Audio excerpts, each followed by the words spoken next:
আসসালামু আলাইকুম। একটি চাইনিজ রানার বাইক। বাইকটাতে ইগনিশন সুইচ অন করার পর অনেক সময় লাইন ডিসকানেক্ট হয়ে যায়, আবার আসে আবার চলে যায়। তো বাইকটাতে যেহেতু battery system CDI, DC CDI, এই জন্য অনেক সময় হয় কি আপনাদের বাইকটার কারেন্ট মারে না, অনেক সময় বাইকটা স্টার্ট হয় না। তো এটা আমি শর্টকাটে একটা সমাধান দিলাম। আর সমস্যাটা কি হয়েছিল, কীভাবে সমাধানটা দিলাম, এটা আমি আপনাদের কাছে শেয়ার করব। 100cc এই বাইকটা। তো এই বাইকটার মূলত মেন সমস্যা হলো বাইকে কারেন্ট মারতা ছিল না। আমার কাছে বাইকটা নিয়ে এসে বাইকে কোনো কারেন্ট মারতা ছিল না। আর বাইকটার প্রায় সময় এরকম হয়, অনেক সময় কারেন্ট থাকে না, বাইকটা ঠেলে নিয়ে মেকারের কাছে যায়, মেকার ঠিক করে দেয়, আবার চালায়, এরকম হতেই থাকে প্রায় সময়। যখনই বাইকটা কারেন্ট মারে না তখনই বাইকটার হর্নও নেয় না এবং বাইকটা সেলফও নেয় না, একটাও কাজ করে না, মিটারে লাইট মাইট কিছুই জ্বলে না। ঠিক আছে, তা আমি একটা জিনিস চেক করে দেখলাম, সেটা হলো বাইকটার এইখানে আমি যখনই প্রথমেই দেখতেছি কারেন্ট মারতেছে না, আমি এখানে সিডিআই চেক করতে গেছি, সিডিআই এইখানে যে কারেন্ট আছে কিনা, মানে সিডিআই ওয়ারিংয়ে কারেন্ট আছে কিনা, পজিটিভ লাইনটা। তা আমি চেক করলাম, এই যে কালো তারগুলো দেখতেছেন এগুলো হলো পজিটিভ লাইন। এই যে এখানে কালো তার, এটা পজিটিভ লাইন, ভিতরে আরও আছে কালো তার, এগুলো পজিটিভ লাইন। এগুলোর ভিতরে একটাতেও লাইন নাই। আমি যখনই সামনে চেক করছি, সামনে কিন্তু লাইন আছে। এটা হলো ইগনিশন সুইচের লাইন, একটা হলো কালো কালার আর একটা হলো লাল কালার। লাল কালার তারটা ব্যাটারির থেকে সরাসরি এইখানে আছে। আর এই যে সুইচের মাধ্যমে, সুইচটা যখনই অন করবেন, এই পজিটিভ লাইনটা কালোটার ভিতরে আসে যাবে অটোমেটিক্যালি। হ্যাঁ, সুইচ অন করলে এইখানে আসবে। এইখানে আমি যখনই চেক করছি, এইখানে কিন্তু আমার লাইনটা আছে, এইখানে আছে, কিন্তু পিছনের ওয়ারিংয়ে এক জায়গাও নাই।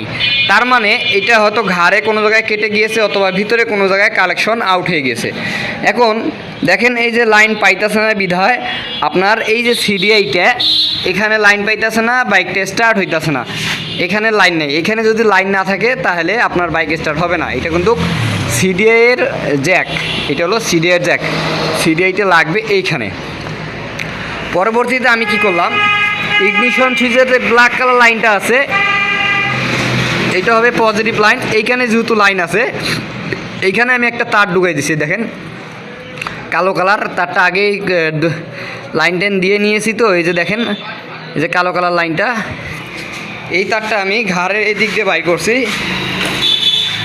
এই যে এইটা তার হয়, এটা চিপা চাপা জায়গা দিয়ে সুন্দর করে টাঙ্কির নিচ দিয়ে এই যে এদিক দিয়ে বাইর করে এদিক দিয়ে ভিতরের দিকে ঢুকাই দিছি, দিয়ে তারটা ওই দিকে নিছি, এইদিকে নিছি। এরপর এইদিকে যে কালো কালার যে লাইনগুলি আছে, এগুলো হলো আমাদের পজিটিভ লাইনের ওয়ারিং।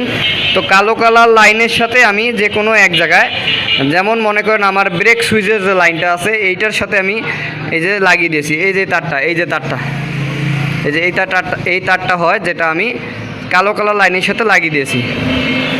এই যে চায়নার যত বাইক আছে সবগুলো বাইকেরই যে কালো কালার তারটা হবে, এটা হবে পজিটিভ তার, এখানে আপনার পজিটিভ থাকবে। তো আমি এই যে মাথার থেকে লাইনটা টেনে এনে টাঙ্কির নিচ দিয়ে এইখানে কালো কালার লাইনের সাথে লাগিয়ে দিয়েছি। এখন কি হইতাছে, আমার বাইকের যেখানে ওয়ারিং সিরি থাক না কেন, যখনই এইখানে আমি ইগনিশন সুইচটা অন করব, লাইনটা আগে পিছনে আসতো না, এখন আসে। আর একটা কালো কালার লাইনের সাথে সবগুলো লাইনই জয়েন থাকে পিছনের সাইডে। তো একটার সাথে আমার লাইন লাগিয়ে দেওয়ার কারণে সব জায়গায় আমার লাইনটা যাইতেছে। আমি কিন্তু ব্রেক সুইচের সাথে লাইনটা লাগিয়ে দিয়েছি, এখন আমার সিডের এইখানেও লাইনটা আসে। ঠিক আছে, আগে আমার বাইকটা কারেন্ট মারতো না, এখন কারেন্ট কিন্তু মারবে। যে আমি সিডিআইটা লাগাইতেছি, দেখেন, হ্যাঁ, এই যে আমার সিডিআই, এই যে ইগনিশন সুইচটা অন করলাম, এখন দেখেন এই যে এই জায়গাটা দেখেন কারেন্ট।